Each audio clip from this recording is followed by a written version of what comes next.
अमावस्या के दिन आपको लगता है कुछ ना कुछ तकलीफें लग रही है, तो एक पीपल का पत्ता ले लो, उसके ऊपर एक कपूर का टुकड़ा ले लो, सारे घर में घुमाकर उसको दरवाजे के बीच मध्य में जलाकर रख दीजिए। थोड़ी सी देर जला दीजिए, 20 से 25 मिनट के अंदर।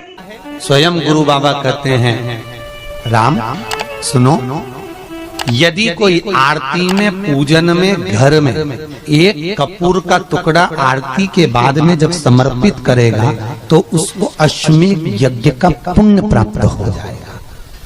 अश्वमेध यज्ञ के पुण्य को पाने के लिए कपूर का टुकड़ा आज भी आरती में जलाया जाएगा, आज भी। एक कपूर का टुकड़ा सुखा का, इसीलिए हमारे यहाँ शास्त्र कहता है महाराज, जब आपको घर में अगर ऐसा लगने लगे कि 15 दिन से बहुत बेचैनी है, बहुत दुख तकलीफ लग रही है, कोई ना कोई बीमार पड़ रहा है, कुछ ना कुछ तकलीफें लग रही है, तो एक पीपल का पत्ता ले लो, उसके ऊपर एक कपूर का टुकड़ा ले लो, सारे घर में घुमाकर उसको दरवाजे के बीच मध्य में जलाकर रख दीजिए। थोड़ी सी देर जला दीजिए, 20 से 25 मिनट के अंदर मकान में एनर्जी वापस आ जाएगी, उस भवन में एनर्जी वापस प्राप्त हो जाएगी।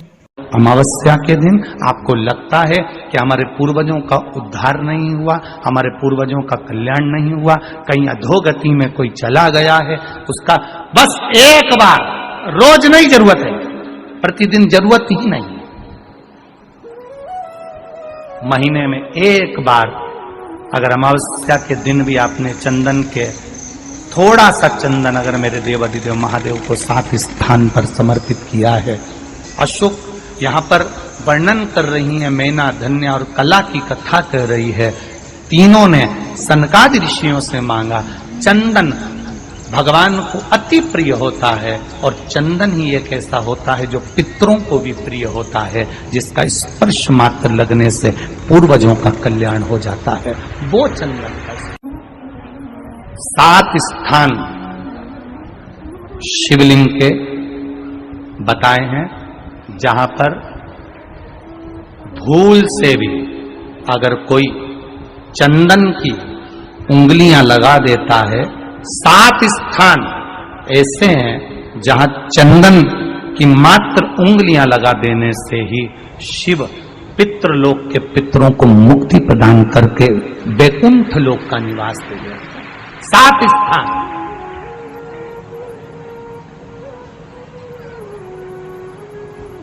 और वो 7 स्थान जो चंदन के बताए गए हैं, पहला भगवान देवाधिदेव महादेव के शिवलिंग पर चंदन का लेपन।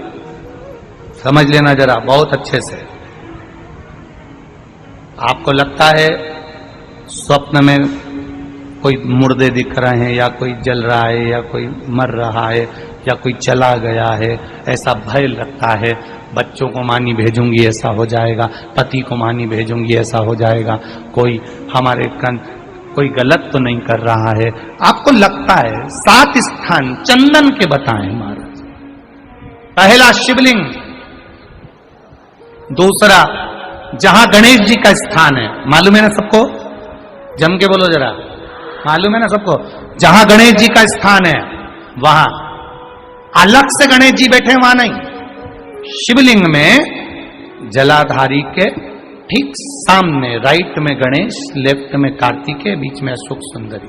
तो पहला चंदन बाबा के शिवलिंग पर, दूसरा गणेश जी पर चंदन की उंगली, तीसरा षडानंद कार्तिकेय पर चंदन की उंगली, चौथा अशोक सुंदरी पर चंदन की उंगली, पांचवा जलाधारी पर चंदन की उंगली, छठा जो शिवलिंग का जल बह रहा है इसके ठीक विपरीत की ओर चंदन की उंगली, और 7वां चंदन नंदी के मस्तक के ऊपर जो 2 सींग लगे रहते हैं उस पर चंदन की उंगली।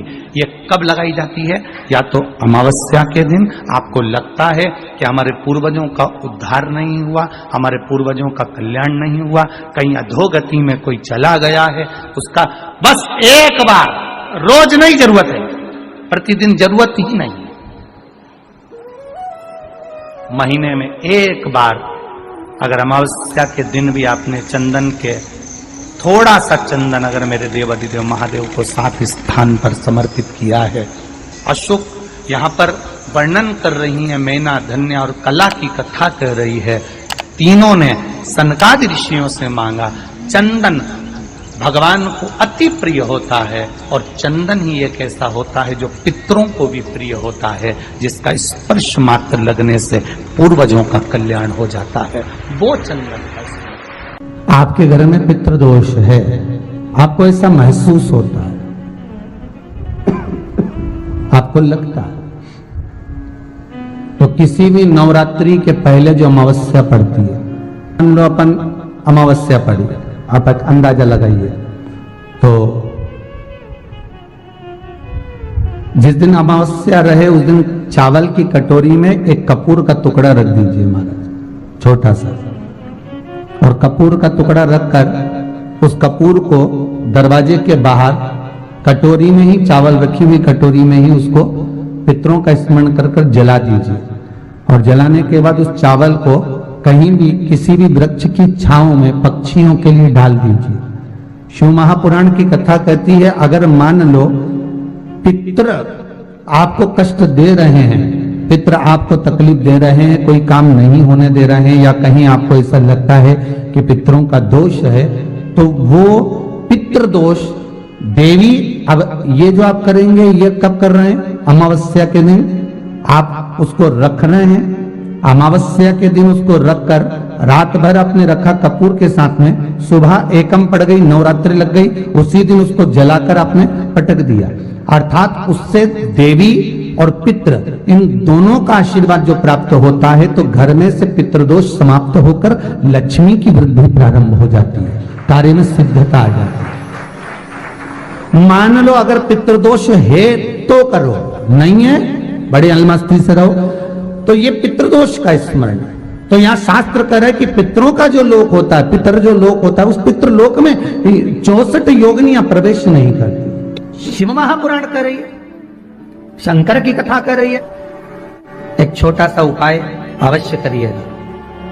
मान लो आपको लग रहा है कि आपके घर में पितृदोष है, आपको ऐसा महसूस होता है, अमावस्या पड़ती है, चावल की कटोरी में एक कपूर का टुकड़ा रख दीजिए महाराज, छोटा सा, और कपूर का टुकड़ा रखकर उस कपूर को दरवाजे के बाहर कटोरी में ही, चावल रखी हुई कटोरी में ही उसको पितरों का स्मरण कर कर जला दीजिए।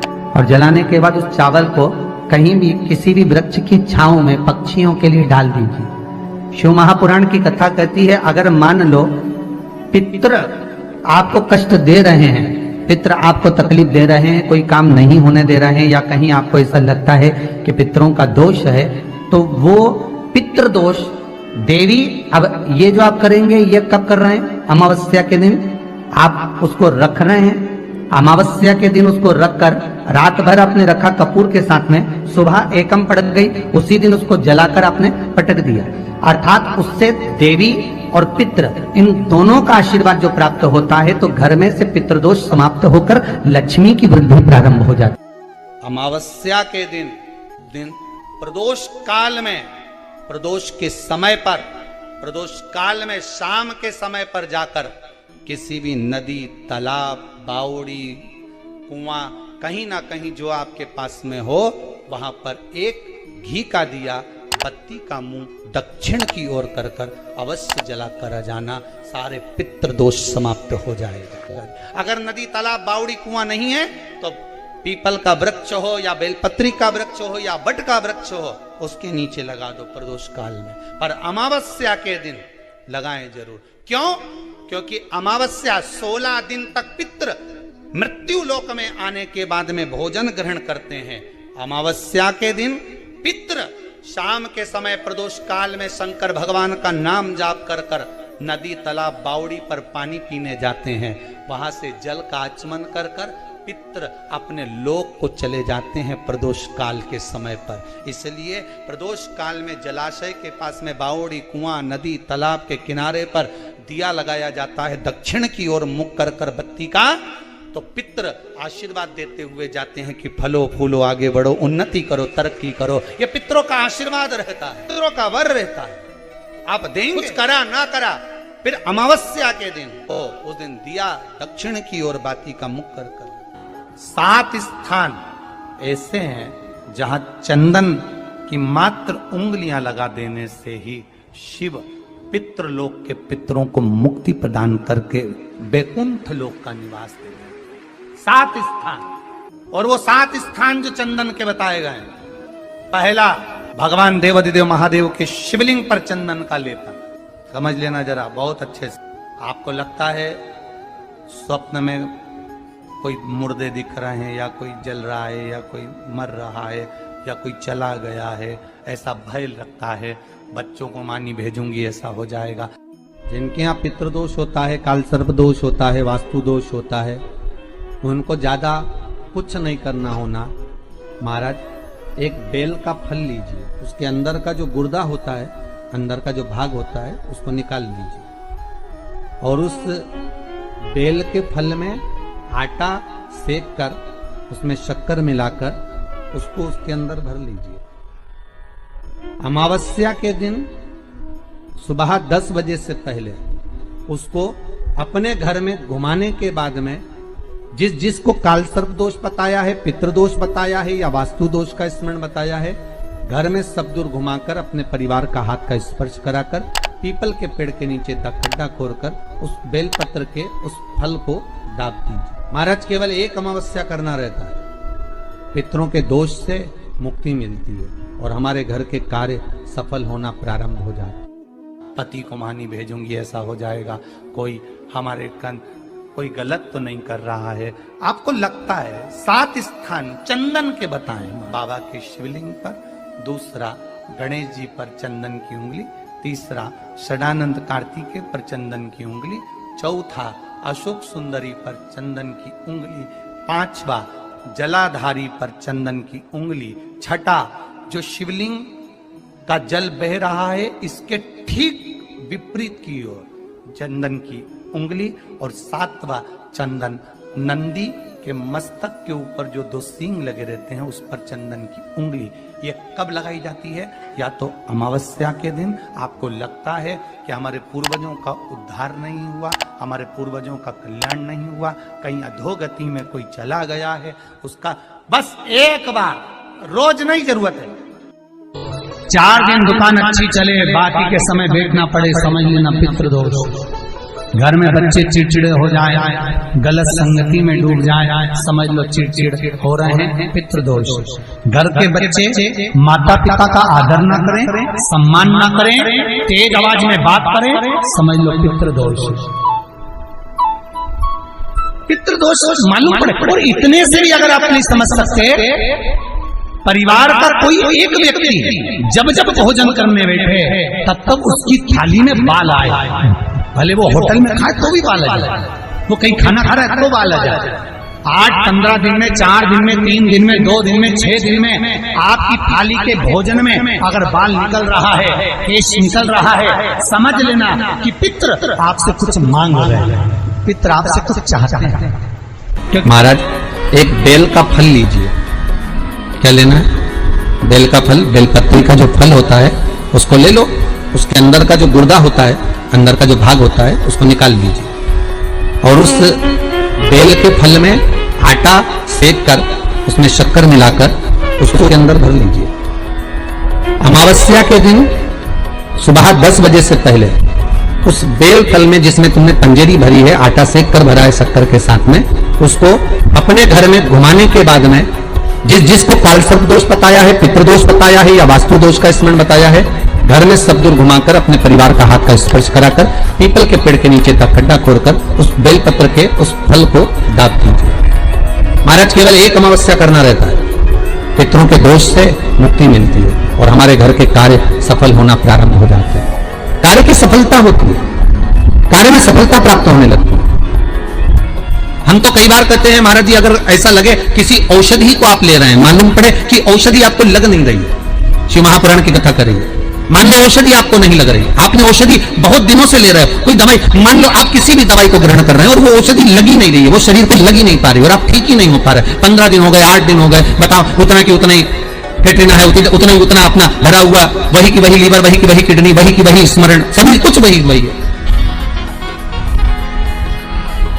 उतने की उतना ही, बीपी भी ऊंचा नीचा चल रहा है पर लेवल में नहीं आ रहा, शुगर भी लेवल में नहीं आ रही, तो प्रयास करा करो महाराज। बेलपत्री के फल का जो गुर्दा है, अंदर का जो भाग है फल का, उसको पानी में गला लीजिए और प्रदोष कम से कम प्रदोष नहीं हो और बीमारी जरा दवाई लगी नहीं रही हो तो बिना प्रदोष के भी कर सकते हैं। उसको पानी में गलाइए आधा घंटा पानी में। जैसे आपको सुबह मंदिर जाना है 10 बजे, तो सुबह स्नान कर कम से कम 6:30-7 बजे उसको पानी में गला दीजिए और उस बेले के फल का गुर्दा से गला हुआ पानी शिव जी को ले जाकर समर्पित कर दीजिए। महाराज उस पानी में से थोड़ा सा 1 चम्मच पानी शिव जी पे चढ़ा हुआ लेकर आ जाइए।